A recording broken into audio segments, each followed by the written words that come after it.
Welcome to railway live with Shivam.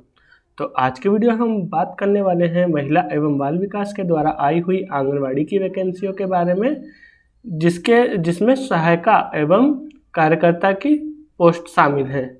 तो चलिए शुरू करते हैं। इसमें आपका किसी प्रकार का कोई एग्ज़ाम नहीं होगा, ये वैकेंसी आपकी मेरिट बेस पे रहेगी। तो आप देख सकते हैं पहला फेज़ कंप्लीट हो गया है। अब महिला एवं बाल विकास का दूसरा फेज़ जारी किया गया है।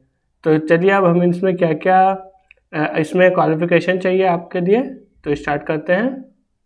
तो आप देख सकते हैं संचालनालय महिला एवं बाल विकास मध्य प्रदेश। तो अब इसमें आप देख सकते हैं कि एमपी ऑनलाइन द्वारा चयन पोर्टल के माध्यम से आवेदन पत्र आमंत्रित किए जाने हैं, जिसमें संभाग जिला आंगनवाड़ी कार्यकर्ता और आंगनवाड़ी सहायिका की संख्या दी गई है। तो ये आप प्लीज़ नोट कर लीजिएगा। हम मेन टॉपिक पे चर्चा करते हैं। तो विज्ञप्ति में जिलेवार आंगनवाड़ी कार्यकर्ता एवं आंगनवाड़ी सहायिकाओं के रिक्त पदों की जानकारी उल्लेखित है। बाल विकास परियोजना एवं महिला आंगनवाड़ी केंद्रवार रिक्त पदों का विवरण संबंधित जिले बाल विकास परियोजना कार्यालय एवं एमपी ऑनलाइन द्वारा तैयार किए गए चयन पोर्टल पर उपलब्ध है। नियुक्ति से संबंधित नियम, शर्तें, आवेदन का प्रारूप, शैक्षणिक योग्यता एवं आयताएं से संबंधित जानकारी एमपी ऑनलाइन पोर्टल पर तैयार किए गए चयन पोर्टल पर विभागीय वेबसाइट पर भी उपलब्ध है।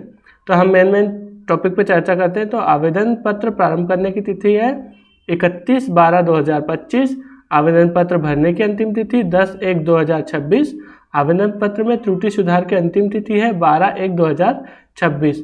चलिए अब हम नीचे बात करते हैं। तो रिक्त पदों की पूर्ति एवं आवश्यक योग्यताएं एवं अर्हताएं। जिस ग्राम नगरीय क्षेत्र के वार्ड में रिक्त पदों की पूर्ति की जानी है, आवेदिका ग्रामीण क्षेत्र में उसी राजस्व ग्राम एवं शहरी निकाय क्षेत्र में उसी वार्ड का निवासित होना अनिवार्य है। अन्य ग्राम वार्डों की महिला आवेदन हेतु पात्र नहीं है। मतलब जहां आप आवेदन कर रहे हैं उसी आंगनवाड़ी के क्षेत्र में आपका निवासित होना अनिवार्य है। और आंगनवाड़ी कार्यकर्ता एवं आंगनवाड़ी सहायिका के रिक्त पदों की पूर्ति हेतु अनिवार्य शैक्षणिक योग्यता हायर सेकेंडरी है, यानी आप 12th उत्तीर्ण होना चाहिए। और आंगनवाड़ी कार्यकर्ता एवं आंगनवाड़ी सहायिका की रिक्त पदों की पूर्ति हेतु दिनांक 1/1/2025 की स्थिति में आयु आपकी 18 से 35 वर्ष होनी चाहिए। आयु का प्रमाणीकरण हेतु हाई स्कूल, ये मतलब आपका 10th की अंक सूची संलग्न किया जाना अनिवार्य है।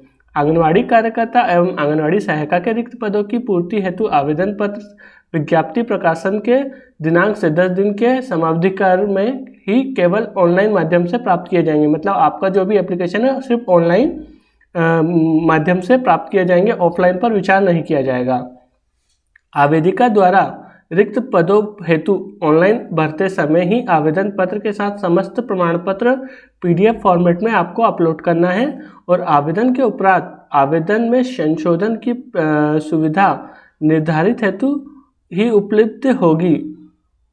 मतलब आपका जो डेट दिया है उसी समय में आपको इसमें सुधार करना है।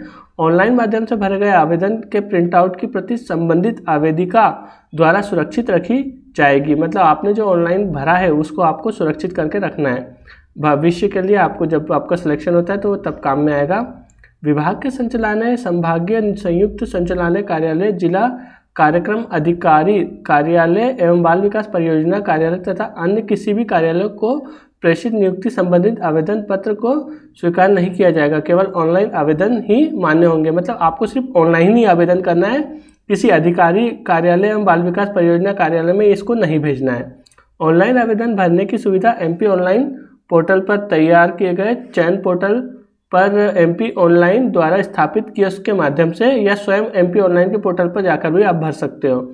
यानी आप अगर आप अपना फॉर्म खुद भरना चाहते हो तो आप खुद भी भर सकते हो, या एमपी ऑनलाइन पे जाके आपको भरना है तो वो भी कर सकते हो। तो आपको एमपी ऑनलाइन द्वारा भरे जाने वाले आवेदन शुल्क राशि 100 रुपये और 18% GST निर्धारित है।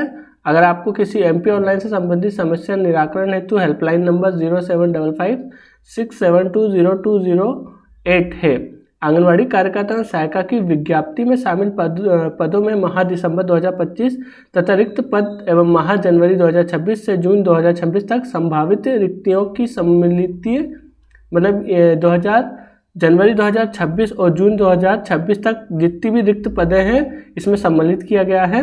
जिन आंगनवाड़ी केंद्र की रिक्त पदों की पूर्ति के लिए विज्ञप्ति जारी की जा रही है उनके संबंध में यदि कलेक्टर, अपर कलेक्टर, संभागीय आयुक्त, अपर आयुक्त के न्यायालय अथवा माननीय उच्च न्यायालय में यदि कोई वाद प्रचलित है अथवा भर्ती प्रक्रिया के दौरान कोई वाद निर्मित होता है या आंगनवाड़ी केंद्र के क्षेत्र निर्धारित में कोई वाद निर्मित होता है तो माननीय न्यायालय का निर्णय अंतिम होगा, अर्थात चयन एवं नियुक्ति माननीय न्यायालय के निर्णय के अधीन होगी।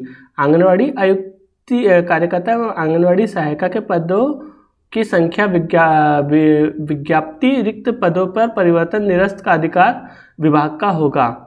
तो अब चलिए हम बात कर लेते हैं कि इसमें सिलेक्शन कैसे होगा आपका।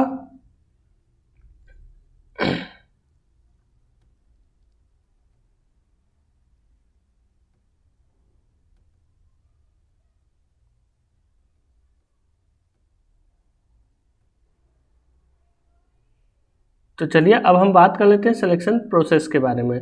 तो आपका जो सिलेक्शन है वो मेरिट लिस्ट के अनुसार चयन किया जाएगा जो कि 100 अंकों की होगी। विवरण योग्यता, कार्यकर्ताओं के अंक और सहायिका के अंक।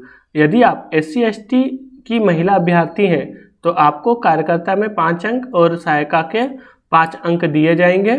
गरीबी रेखा की महिला अभ्यर्थी यानी आपके पास BPL कार्ड है तो आपको कार्यकर्ता में 5 अंक और सहायिका में 5 अंक दिए जाएंगे। यदि आप विधवा, तलाकशुदा या 30 वर्ष से अधिक आयु की अविवाहित महिला अभ्यर्थी हैं तो आपको 5 अंक कार्यकर्ता के और सहायिका के 5 अंक दिए जाएंगे।